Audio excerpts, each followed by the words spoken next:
see the love story part in that scene. No, you tell us a love story, but that wasn't a lot of love going back and forth there. No, but it's a story that goes backwards and forwards in time, and there's a young girl who plays my part at 16. And there's a little boy who plays the leading man's part, so it's quite interesting. Ooh. I'm very excited about it. Well, good luck with that. Could you, before we take a break here, could you give us a little bit of Ginger? Do you remember any of the... Oh, yeah. Okay. Let me see. There was one time that the skipper said to me, Ginger, I've got a problem. I've got a real problem. You're a girl, aren't you? And Ginger said, well, if you don't understand that, Skipper, then you really do have a problem.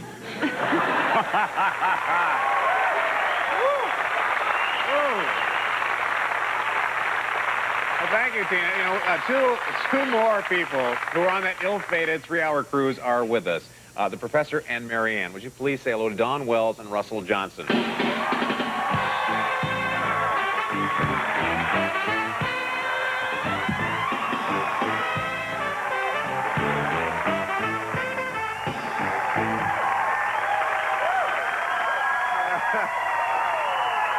Welcome. That's very nice. And this is something that Marianne would do. You were the baker of the class. And it's edible, too. It is? It's not throwable, is it? No, we're not going to throw it. Now, It's fireproof, that's good, yeah. you two were really something. In the first season, you were known as All the Rest. That's right, the rest. Yeah. and then in the second season, that was the Professor and Marianne. How did that happen? How did you finally come to the forefront and get some credit in this? Well, they realized just how wonderful we really were. Yeah. Simple as that. Yeah. Why was it you were never interested in these women? They would be trying to... Were you so interested in getting them off the island? Why was that, Russell? Well, it was in the script. It's not really the way it was. Yeah. No, if the professor had been interested in any of the women, I think it would have opened up a whole different can of peas. You had to keep the man asexual and interested in his Lepidoptera and his flora and fauna and that. Sure, all the scientific stuff. Sure. All right, now I'll ask this collectively of the two of you. After you do a show like this, are you typecast? Does it limit you to go on to other things, or was that not a problem? I'll ask you, Dawn. What do you I think so, very definitely. Really? My theater training was where I originally began. So when Gilligans Island went off the air, I went back to the stage, figuring had I stayed in Los Angeles, I probably would have been playing a character like Marianne for a few years. So I've been basically doing theater for quite a while, and now I'm too old to play Marianne, so it's all right. I rode the herd over. It's okay. Do people still recognize you, Russell, from the show? Oh, absolutely. I mean, it's just an ongoing thing. Sure. It's absolutely astounding. What do they say to you? What do they want to know from you? Oh, the people ask me, do you remember when you did this or when you did that? Or how did you do so? And I can't remember any of that. Well, it's gone. But of course, because they've been in reruns, there are Gilligan's Island fans who have seen this 40 and 50 times now. Of course, they memorize things. Well, do you remember what that outfit that you wore in the episode with the lion or something? And of course, and I get stumped on trivia all the time. Oh, you do? Oh, yeah. I don't know the answers. You told me Jonas Grumby today on the television radio show we did today. I'd never heard the skipper's real name. That's the skipper's real name, was Jonas Grumby. How many of you knew that? See, nobody. Some people didn't know that. Well, we're going to take a short break. Are we going to take a short break? All right, because when we come back, the millionaire and his wife are going to join us. So please, stick around.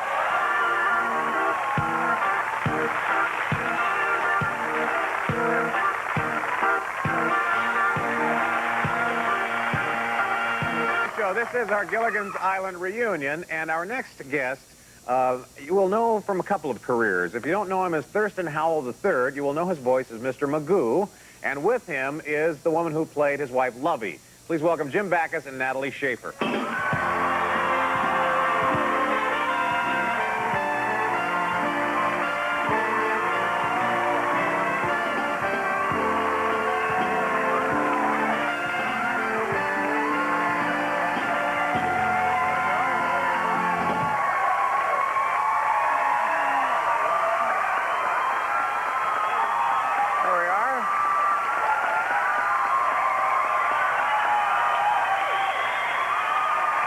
Have a seat, Jim.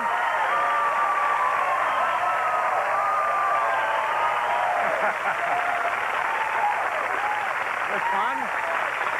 Isn't this fun? going back to school.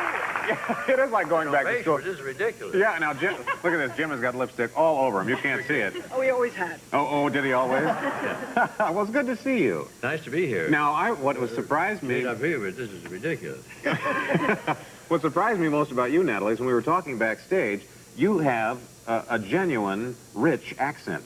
She sure does. She does. Well, I have to have. It's in his book. It's in his book. Was this a fun deal for you? It was just I fun. adored it. We had such fun together, and we missed being... We worked so well together. All those years, we never had one word that was one crossword, one word with nothing. We agreed on everything. It was Did you wonderful. really? And I learned to ad-lib from him. Yeah, did they do ad-lib much in the Oh, series? Yeah, a lot of that. Did you really? Just throw the script We out didn't the have window? to. The words were so delightful. Yeah. Yeah, Sherwood's here. He is. Yes, we're going to talk with the creator in just a little while. Now, how did you juggle being Mr. Magoo and the series all at one time? It was very easy. Magoo, I did in about an hour. Just show me the figures of what I was supposed to do, and I'd do it. Really? Yeah. And the things that Magoo ad-libbed, and you couldn't hear were the things that were good, because a lot of Mr. Magoo is very dirty.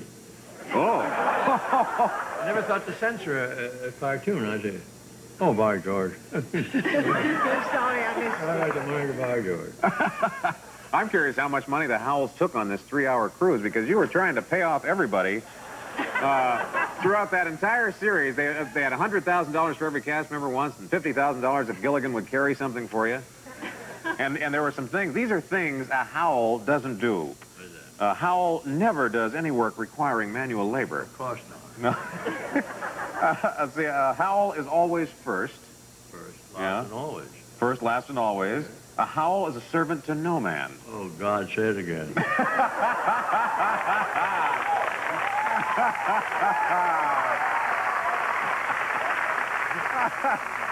This was just delightful. I'll tell you, that was one of the things that I thought was so wonderful about this television series, is that you really didn't overact. You were, everything that you said really fit your character. It has to be really a license to steal. Yeah. Yes, but that's what acting is. It's really having fun. I think the critics have made a fool of themselves when they're taking this too seriously. Well, that's what we were talking about here, where the critics weren't that much in love with it. It just proved year after year to stand up. I found out that Gregory Peck was a big fan of it. Oh, is that right? Yeah, he came up to me one time. I'd never met him before, and he said, "You Thurston Howell?" And I said, "Yes." And he, my favorite show, wouldn't miss it. Really? I think he was awfully polite. I wrote a book during our... You wrote a book here. It's called Forgive Us Our Digressions by Jim and Henny Backus. That's my other wife. And that's your book. So that's your other wife. That's my other wife. You know, we have the creator, the man who was behind Gilligan's Island, and he's here tonight. I want to introduce you to him. He is the producer and the creator of Gilligan's Island. His name is Sherwood Schwartz.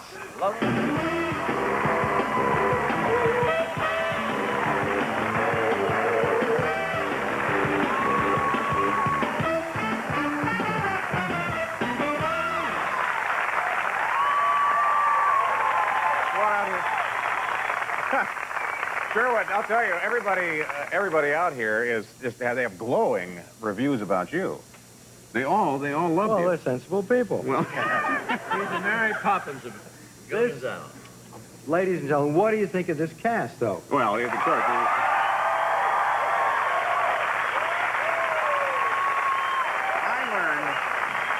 I learned something about you that will surprise, I think, our home viewers and, of course, you know, the writer's strike that we have on now has crippled television for all intents and purposes. You had the scripts ready how far in advance for this show? Well, we always had at least 6 or 8 final scripts in hand. Ahead. You were that Yeah, far. You were yeah. that far ahead. Plus many storylines and synopses. So would you allow? Now we talked with Jim here. He said that he could ad lib. Did you allow that now and then? Or? He's very rich. Not very funny, just rich. So was that a part of it? If they had a line that would If work they- for the, If they had a better line, that was fine with me. it was fine with you. Yeah. You know, I also asked them what episode they remembered most, and every one of the castaways said it was the lion episode. Do you remember that one? I certainly do. Would you describe what happened in the lion episode? We almost lost Bob Denver in that episode. Lion food, yeah. So, well, right. what happened? Well, we had a great big real lion who was washed ashore. A lot of things got washed ashore. Yeah.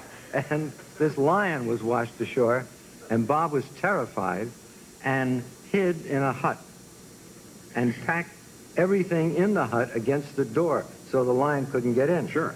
The only problem was the lion was in the bed in the hut.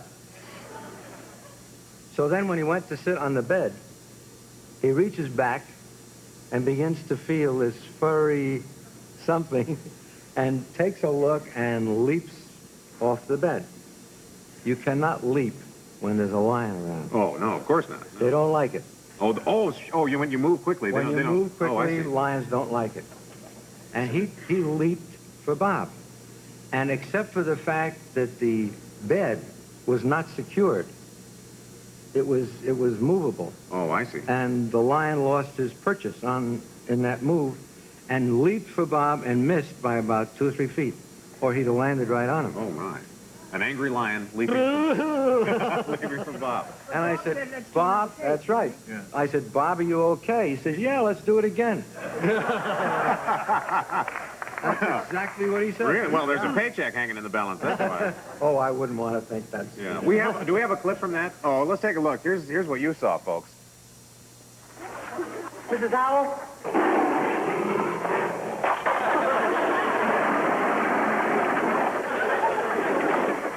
Stay out there, lion.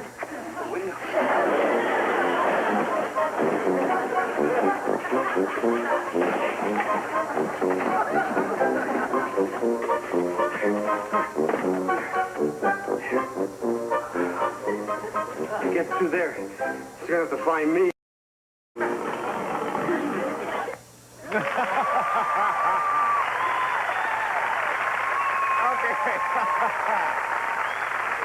We're going to have more of our Gilligan's Island reunion right after this. Stay with us, folks.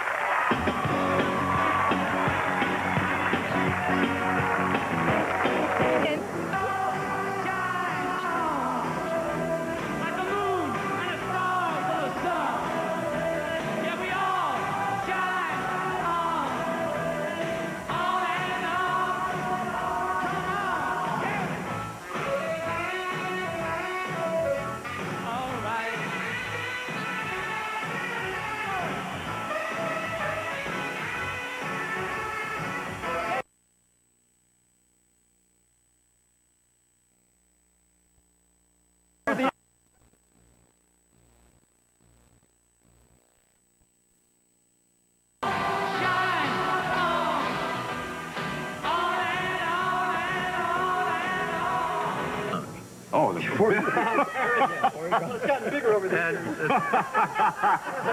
Near the end of the morning, he didn't have the seeds in his hand, and the parrot, instead of taking his seed, took his thumb. Oh. And I never heard that language in my life. Oh. And that parrot went, whoa! Your parent gets residuals. I also heard there was a story that you fell out of a tree, Alan. Yes, that's right. There was a branch that was supposed to kind of break a little and throw me and so forth and so on. Well, it broke a little, but it broke at the wrong time. And so I was 12 feet up in the air, and I fell down and fell out of the tree backwards, and of course broke my fall with my right wrist, so to speak, and it fractured my wrist, but I finished the season, and then I went to see the Churchill Downs, as would be the Kentucky Derby, and I had this big cast on my arm. And, of course, my dear little lady had to wear a football helmet at night because every time I rolled over, Bang her on the head. so she was doing Gilligan all over again. You know, I've got some questions. These are trivia questions I'd love to ask some of you, if you don't mind. That's right. Now, Sherwood, you probably know the answers to these. Maybe. All right, we'll see. We'll see. How many college degrees did the professor have? Oh, you're really getting hard. Yeah, this is a tough question. Russ. You know that. I haven't the slightest idea. Do you know? Do you know, Sherman? Yeah, I happen to know. How many? Should I tell him? Sure, you can tell him. What's the answer? 6. He had 6 college degrees. And couldn't build a boat. One of the degrees was not in boat building. Right. None of the degrees. None of them were in. Okay, let me ask another one. How about who was Ginger's roommate in Hollywood? Back in Hollywood. She talked about her roommate a lot. Cary Grant. I don't remember. You don't remember her? Yes, it was in several episodes. He was. I don't remember that at You all. keep track of roommates. Debbie Dawson was the answer. Debbie Dawson. Debbie Dawson? Yes, she brought up Debbie's name many, many times. All right, we'll go on. How about this one? You may know this one. Who? Mary Ann belonged to a club. What club was that? Oh, farmer. 4-H, gotta be. 4-H. That's right. Oh, you got that one.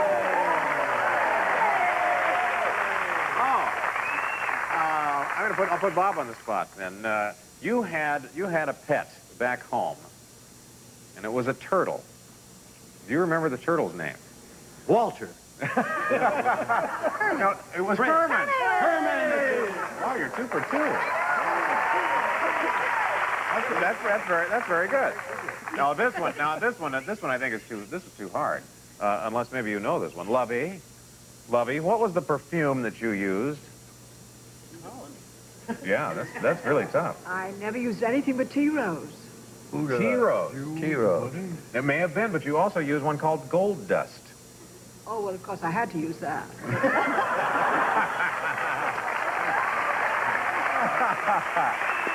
That's all. Yeah. Oh, okay. All right. I'll ask you another one. This one. Do you know where you kept your money? In which banks, Mr. Howell?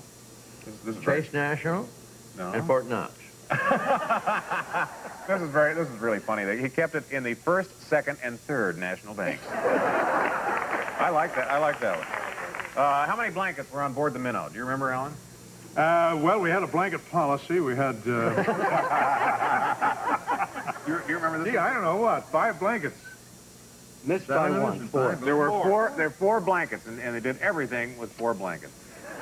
I'll tell you. Well, not quite everything, but enough for their cabin anyway. I'll tell you, this has been a lot of fun, you guys. This has been a delight for all of us to see all of you back in one arena again, and we thank all of you so much. Russell Johnson, thank you very much. Dawn Wells, Sherwood Schwartz, nice to see you. Jim Backus, good to have you here. Natalie Schaefer, Tina, good to see you.